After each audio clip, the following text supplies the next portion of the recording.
ഓം നമോ ഭഗവതേ വാസുദേവായ. ശ്രീമദ് ഭഗവത്ഗീത അധ്യായം 3 കർമ്മയോഗം. ശ്ലോകം 4. ന കർമ്മണാമനാരംഭ നൈഷ്കർമ്മ്യം പുരുഷോഷ്ണുതേ ന ച സന്യാസനാദേവ സിദ്ധിം സമധിഗച്ഛതി. കർമ്മം ചെയ്യാതിരിക്കുന്നത് കൊണ്ട് മാത്രം ആരും കർമ്മഫലങ്ങളിൽ നിന്ന് മുക്തരാകുന്നില്ല. സന്യാസം കൊണ്ട് മാത്രം പൂർണ്ണത നേടാനും കഴിയുകയില്ല.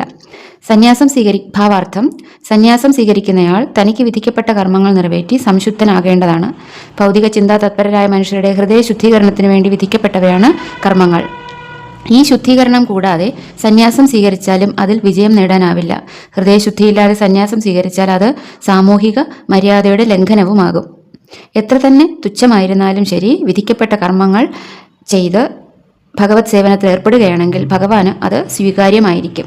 മാത്രമല്ല, ആ ഭക്തന് കടുത്ത വിപത്തുകളിൽ നിന്നും രക്ഷപ്പെടുവാനും സഹായിക്കും. ഓം നമോ ഭഗവതേ വാസുദേവായ.